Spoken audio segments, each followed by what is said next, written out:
Good afternoon, everybody. This is Stephanie Brown, the suburban shaman, author of The Modern Totemist of Painted Cave Studios, coming at you today from outside.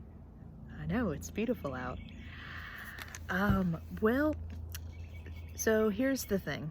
I have been compelled to make a video that is completely out of sequence to the rest of my series on totemic wisdom, due to a very pressing need to address something that is addressed in my book, The Modern Totemist, more towards the end rather than the beginning. And that idea is using totemism to cope with difficult circumstances. But times, situations being what they are, with this coronavirus and everyone being on quarantine, I thought now was the appropriate time. Now is when this needs to get out. So today's bonus video is entitled Using Totemism to Cope with Quarantine. So this is something that I think you can use if you're following along and you're practicing totemism, or if you practice another sort of spirituality where you have some sense of honoring the animal aspect of yourself, if you have a spirit guide or a power animal or something like that. Or it can be useful to you even if you honor none of those things and you're just going to appreciate this for what it is on the surface level. It is also opposite a little bit to the way we usually run things in learning about our tradition, where usually we would have the person discover a totem animal first, and then only after that would we do work with it. But today we're going to do things a little backwards. We're going to work with it first, whether or not you know what it is. But I think it should work. All right, so what I want you to do is to take a moment to close your eyes, relax, find a little moment of peace, still your thoughts, and I want you to try to journey within. Journey within to the part of you that is instinctual, that is primal, that is underneath the conscious thoughts, the rambling of your everyday mind. I want you to touch your essential self, your animal self, the core of your soul. And I want you to ask it the following question. How are my needs not being met? Is it because there are too many people in my space? Because there are people in your house now that aren't usually? Or is it the opposite? Are you a social person and you're used to having more people around and you're lonely?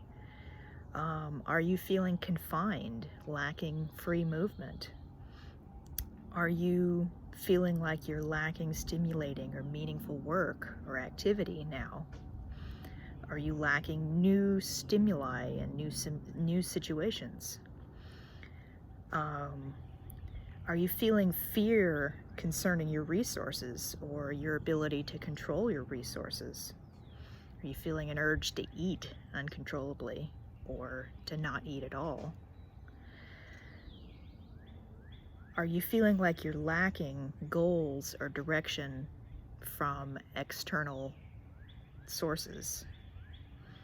You feel you're put in danger against your will? Or are you just feeling fear of an unknown danger? All right. I want you to take some time to really think about these questions. I want you to think about, what is it about quarantine that is bothering you? And any of you who may have had therapy at some point in your past, or exposure to psychology may may be familiar with the concept of I statements or I feel statements, and I want you to keep that in mind.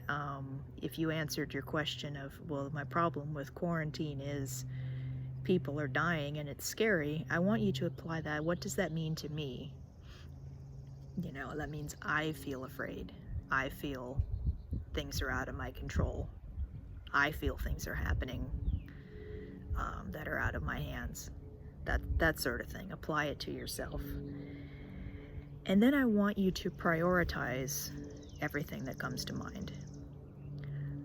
I want you to pick the top 3 needs that are not being met right now while you're in isolation.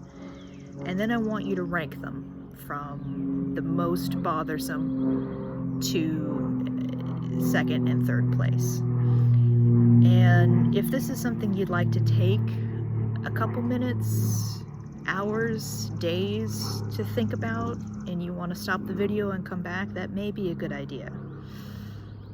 All right.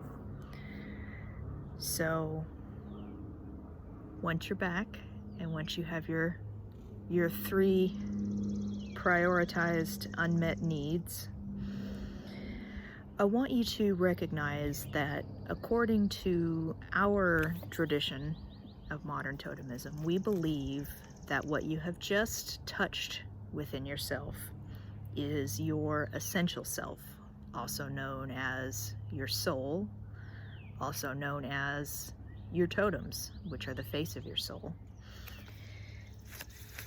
Now, we would say that, especially in times of great stress like we're under right now, we do tend to lean more heavily into the essential self. That is, we run a lot more on instinct and intuition when we're afraid or we're stressed. And that we would characterize that as saying that the totems, we are running off of the totemic energy a lot more than we may usually be during our everyday boring kind of a Tuesday at work sort of a situation, okay? And specifically, you may be likely to be contacting your center 3 totems, which are the most prominent to your character. Those center 3 totems, once again, are the Lord and Lady totem, which represent your passive your permissive and assertive energies, as well as your divine masculine and divine feminine energies, which are usually heavily influenced by the male and female role models you had as a child, usually your parents. And then your primary totem, which is the one animal that is directly reflective of your entire essential self. It's taken all of the other 9 totems that we've discussed in the other videos and put together. And if you didn't watch the other videos, it's okay. It's just that is the one animal that is the most you of all the other totems. Don't worry about them for right now. That is the one that is special. That is the face of your soul, is your primary totem. All right? And it is possible that while you are doing these exercises, you may get some impressions of some animals if you don't know your totems already. Like I said, they're running a little close to the surface these days. But nevertheless, the way now that we are going to address all of these needs that we have is, I'm going to pull now from the chapter in the book, which is about being a good zookeeper. And what that means is, in my book, I address the concept of living in a domesticated world, that our modern urban, suburban world is like being an animal forced into domestication. You've got your primal instincts and energies, and then you've got this kind of cubicle-shaped world that you have to fit into. And one of the ways I suggest coping with that is to imagine that you are a zookeeper, and it's a reputable zoo. It's looking out for the animal's best welfare, and your job is to design a habitat and an enrichment program for that animal so that to the best of your ability, all of its natural instincts are met. Now, with all of us sitting in our homes in social isolation and quarantine, depending on where you are, it's sort of like that, but double, triple. We are animals in confinement right now, aren't we? And we're pacing back and forth and scratching on the walls, and we need to address that. There are steps we can take to address that. So imagine then that you're the zookeeper, and you are in charge of addressing these 3 issues for an animal, the 3 most prominent unmet needs that you pulled up in your meditation. For example, let's say you said your animal was concerned with there being too many people in its space. Spouse is home from work, kids are home from school, you know, it's more full than normal, you're feeling crowded. What would you do if you had to create a habitat for an animal that was solitary in nature, that was used to having its own space? Sorry, bird had something to say out there, some little cardinal. And yet the zoo where this animal lives is unable to house this animal by itself. What would you do? You would make sure that it had an area of the enclosure where it could go to escape from the other animals, right? Okay, so apply that to your situation. That means that you have to make sure that you create space within your home that is just for you, where you can go to get away from everybody else. And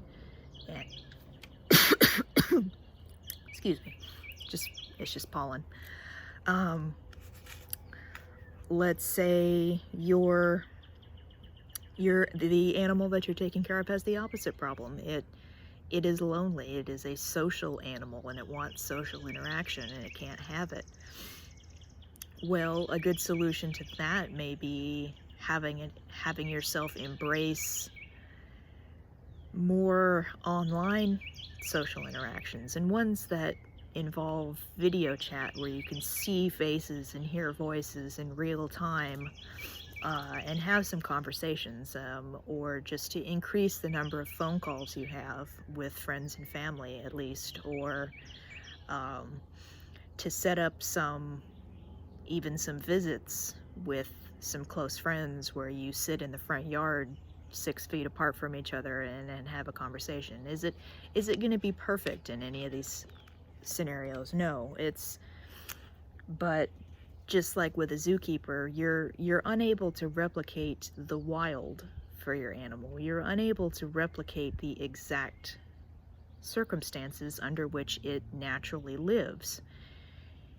But you're doing your best to give it the best that you can, so that maybe it won't be 100% satisfied, but it will be close enough. It will have its needs met. Let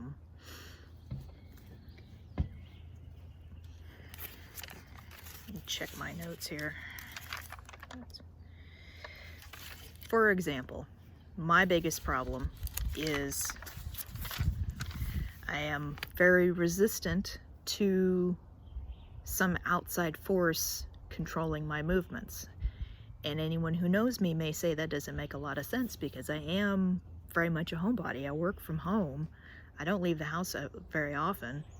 But it's not about that. It's not about being in the house for any period of time. It's the fact that I can't leave if I wanted to, right?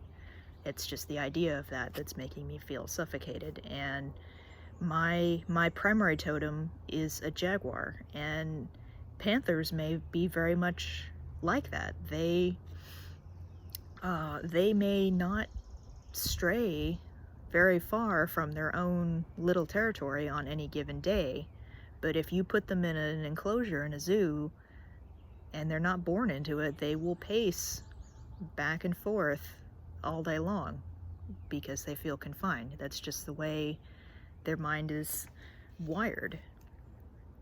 And so for me, it's been important to get out in ways that I can. I'm making sure I'm walking around the block every day, getting some sun and some wind, that I'm taking little drives around town, even though I don't actually get out of the car. So I feel like I've been somewhere, that I can come and go anytime I feel inclined, okay? It's all about your higher self taking on a role of taking care of your primal self. And you'll find that when you do that, it doesn't make things perfect. It makes things bearable. It's going to be like a zoo where the bears have really nice enrichment toys with the food, barrels with the food stuffed into it, and or